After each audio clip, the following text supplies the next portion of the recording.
Wait. I hear something ominous in the... Oh! This must be another one of those sounds that only you can hear. As sketchy as that whole thing seems, you did put it to good use when we were chasing down that vision thief at Beto's tournament, so... Now I'm picking up a strong scent in addition to the sound. It's right around here somewhere. But there's nothing here. It's gone now, but I can still sense the direction it left in. It felt very much like that ancient presence in Inazuma. The remnants of the Tatarigami. Indeed.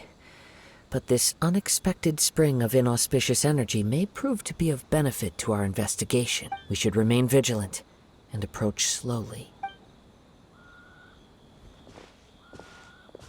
Huh. So it's an underground warehouse. The force is definitely coming from down below. The source of the Tatarigami energy has long since left this place. But the residue it left behind still hasn't dissipated completely. Judging from the concentration, I would have to conclude that the Tatarigami source resided here for a very long time. Mrs. Nagato said her husband used to hang around the warehouse by himself a lot. It could well be that he was already under the influence of Tatarigami energy at that time. From what I've been told, Tatarigami does not turn all upon whom it preys into violent monsters, but most will develop a stubborn streak upon being exposed to the Tatarigami's unfulfilled will. Their interests become fanatical obsession. Mr. Nagato had an interest in collecting to begin with. The influence of Tatarigami could explain why he became an obsessive hoarder, amassing more and more possessions, even as he put himself in grave debt. So what should we do now? Go down and take a look? Step back.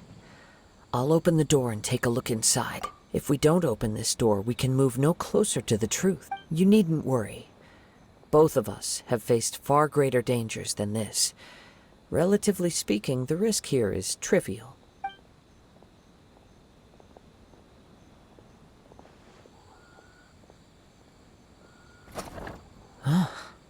What's down there? Everything's buried in debris.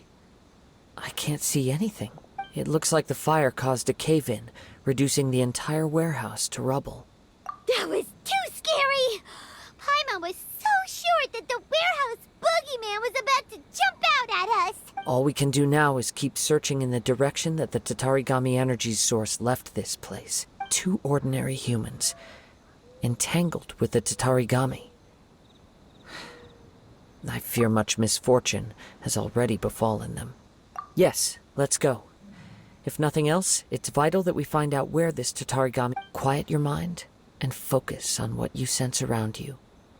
Perhaps you too will perceive its ominous presence in the wind.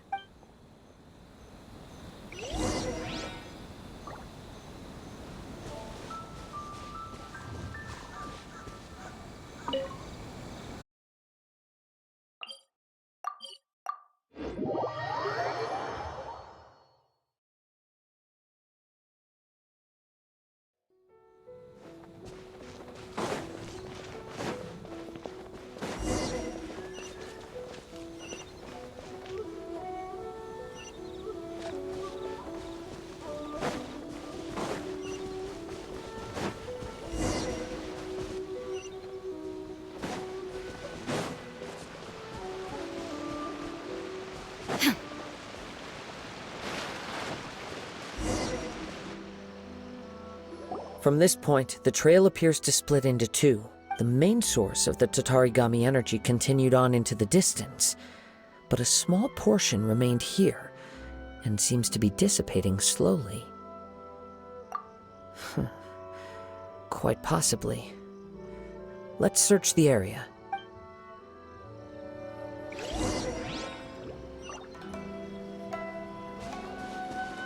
Whoa!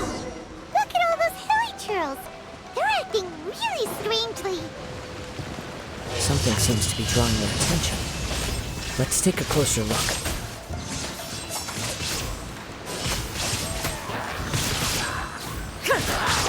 Time to shine!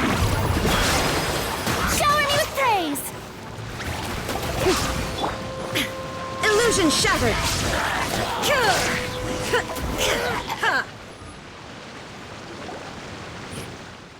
Ugh! Look at this red stuff! What is it? By the looks of it, a letter written on a piece of torn clothing. The ink is bone dry. It must have been written quite some time ago. Well, let's take a look.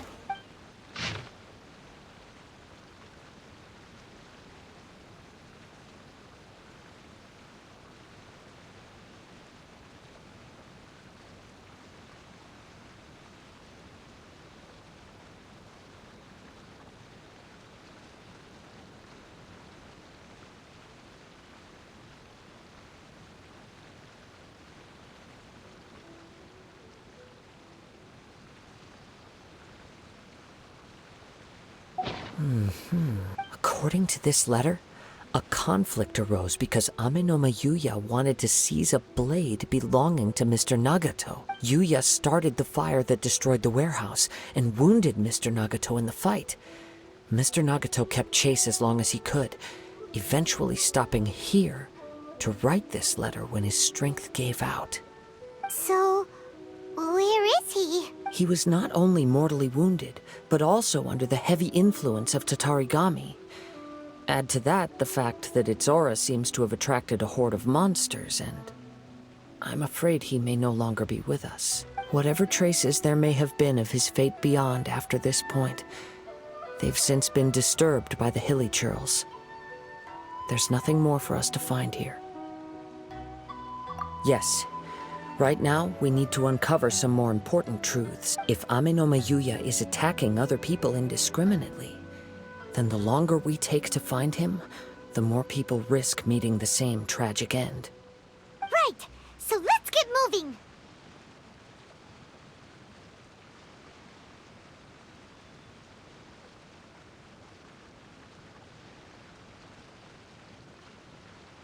I wouldn't be surprised if he, too, fell prey to the influence of the Tatarigami. For a practitioner of the martial arts, the easiest desire to inflame would be their pursuit of further power and skill. All the clues that at first seemed disparate and disconnected, it seems that now we know the thread that runs between them. I have a hypothesis that, if it's correct, not only explains the series of events leading to the two men's disappearance, but also zeroes in on the attacker's identity. Wait! You figured it out? So these two cases are connected after all? I believe so. But it's something of an outlandish idea. I will only be able to confirm my suspicions once we've met him in person. On with the search. We must stay vigilant. At any point now, we may find ourselves in danger.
Why here? Is there anything special about this place? I'm not sure. But on closer examination, I sense that the aura may have lingered here at several different points in time. Show yourself! It's no use hiding anymore.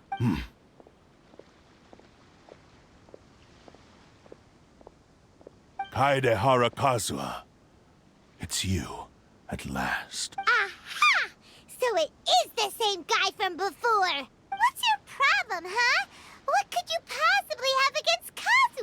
Indeed, there should be no enmity between us. If it is Ame no Miyuya that stands before us. But what if instead of facing Ame no Miyuya, we are in fact facing the blade in his hand? Now that you mention it, it is giving off a strange light. Whoa, whoa! Surely you don't mean... Are you serious? Tatarigami energy often lodges itself within physical objects, then works to subtly affect any living organisms in its vicinity. The blade has resided in Mr. Nagato's warehouse for many years, affecting his state of mind, and more recently using the sale as a means to affect, or rather, as a means to occupy, Ame no Miyuya's body. You're sharper than I thought. You've already deduced the truth of the matter. Many, many years ago, I was forged by a famed bladesmith of the Ishin tradition. I was his pride and joy. In me, he placed all his hopes and dreams. As a descendant of the Kaedehara clan, you should be able to guess our greatest regret. I presume it has something to do with the Raiden Gokaden. Indeed. At that point in time, he failed to live up to the Raiden Shogun's expectations. In the end, all he could do was to flee the nation by sea on a ship bound for Snezhnaya. He was a bladesmith of great renown, a master of his craft. There was nothing that he could not accomplish. All he needed was more time and a little faith. And sure enough, in the end, he achieved what he had set out to do.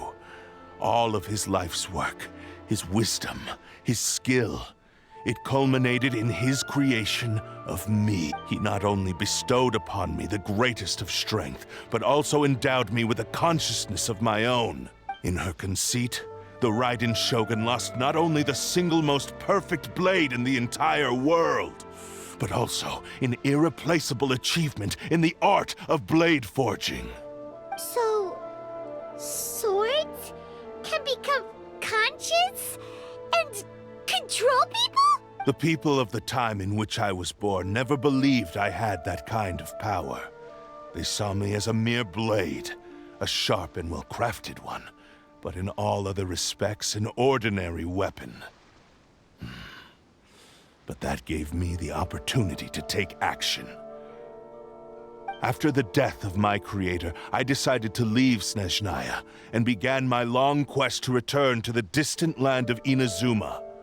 Moving from one person to the next, I controlled the minds of countless hosts along the way, each bringing me one step closer to my ancestral home.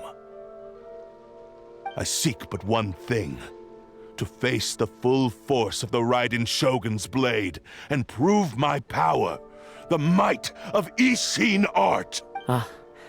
So Ame no Miyuya was not your first victim. Tell me, what happens to those you've possessed when you've finished using them? My hosts? Who cares what happens to them? They are but tools that serve my mission. When they got tired, or injured, or unusable, I hopped to the next one in line. All I needed them for was to take me back to Inazuma. You're awful! After I returned to Inazuma, I decided to bide my time in Nagato's warehouse until Ame no Miyuya handed himself over to me on a silver platter. At long last, I'm approaching my journey's destination. By Ame no Miyuya's body, I have found you, and by your hand, I shall defeat the Raiden Shogun! Kaedehara Kazuha, you stood against the Raiden Shogun's Muso no Hitotachi. There can be no other to serve as my host for what is to come. Now, give your body over to me!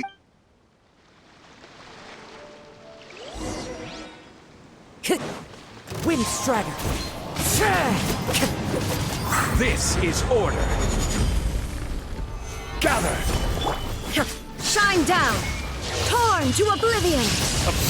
Me!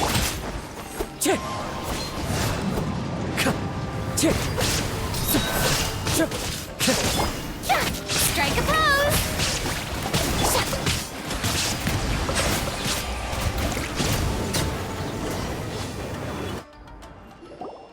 Do not stand in my way, or I will strike you down too! Your bluff's fooling no one! You've lost! Lost. I can never lose. It is this body that has reached its limit, nothing more. Even if you defeat me here, the one who falls will not be me, but this man. He is but a puppet that can be replaced. I can take a new vessel at will. The end result is the same. I will end this wretch's life before you can lift a finger. And even if I were to lose my physical form, it is but a small setback. My consciousness shall endure. By any means necessary, and any medium available, I shall return and fulfill my destiny! Your fighting style. It is indeed the forms of Ishin art, but from your movements, I sense only hatred and arrogance, as well as a thinly veiled mania and despair. Really? You can tell all that just from his moves? As I've mentioned before, the forms of Ishin art convey the user's thoughts and feeling. Since the blade is currently possessing Aminome Yuya's body, its movements express the innermost thoughts of the blade. If you ask me, the mania is probably due to your desperate, single-minded ambition. You believe I am your only hope. Are you trying to claim that I am helpless without you? On his deathbed, he passed to me all of Ishin art's secrets. The little that you know barely scratches the surface. In that regard, why would I ever need your help? Because all of that is in the past. I've been wondering why you've not caused more trouble in all the years that you've been in Inazuma. If you are indeed a cursed blade that can possess its owner. Now that I've seen inside your mind, everything finally makes sense. You weren't biding your time. You were trapped. After all the time that's passed, you have grown weak. To the point that you are now unable to acquire a new host without making physical contact. Oh, that's right. Paimon remembers now. Mr. Nagato. Only when Mr. Nagato witnessed his wife's distress and decided to sell his collectibles did you finally have an opportunity to reach out to Aminome Yuya and make your escape. And what of it? Well, that brings me to my second point. There's a despair in you that is so strong it threatens to overwhelm you. You were determined to fulfill your maker's ambition, whatever the cost. But this ambition is too grand and too heavy for you to bear. Each step you have taken has come at a great cost. I think you realized your limitations long ago.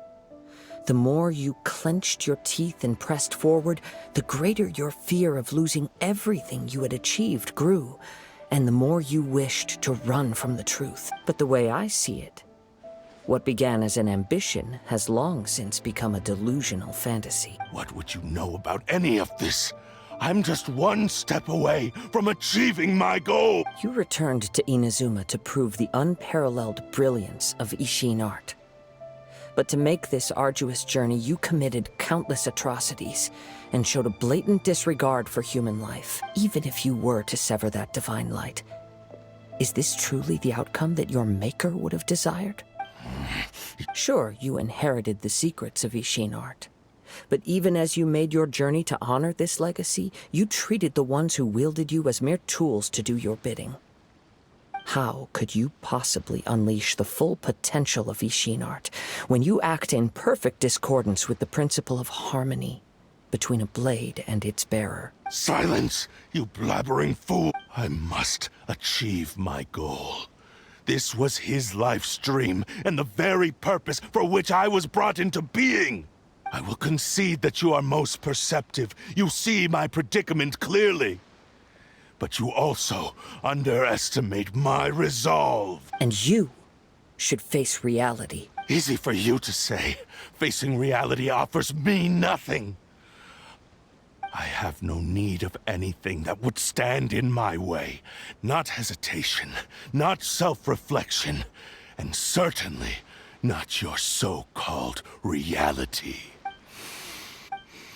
It is pointless to argue further, descendant of the Kaedehara clan.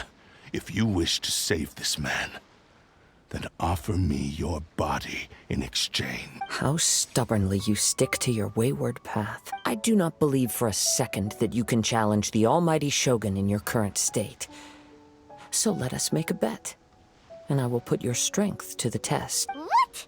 Surely you're not planning to agree to his demands. Very well. Then find yourself some enemies with whom you wish to cross blades. A taste of my power will more than convince you. Once we have dealt with them, we shall proceed to Tenshukaku. And as for your end of the bargain, if you lose, you must release Amenoma Yuya from your control. I accept. Don't do this, Kazuha! This is the only way to save Amenoma Yuya. If we don't do this, he'll forever be the Blade's puppet. The Cursed Blade's strength is currently very weak, and I sense he's hesitating.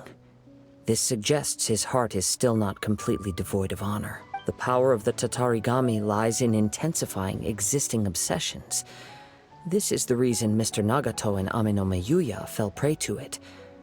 Since I don't have any similar kinds of obsessions, I should be able to put up some resistance for a while. But even so... Even if things take a turn for the worse, I still have you both here with me. We have a chance here to save an innocent victim. I am willing to accept the risks entailed. Your disdain for me betrays your woeful ignorance. I agreed to this bet because there are things I wish to learn too. Now, take me in your hand.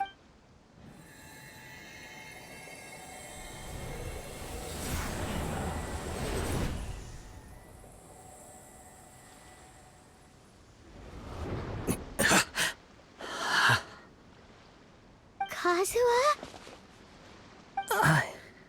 I'm okay. I felt a little dizzy at first, but only for a moment. It's all right.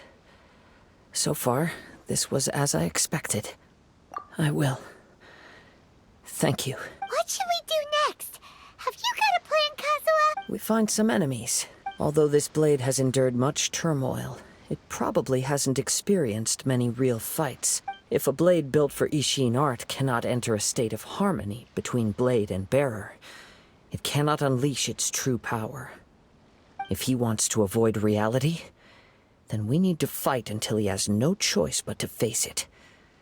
He shouldn't last long in an intense combat situation. Wait a minute! Paimon remembers hearing about something from the Adventurers Guild. Since the Takasukasa clan abandoned that secret base, it's been held by Ronin ever since.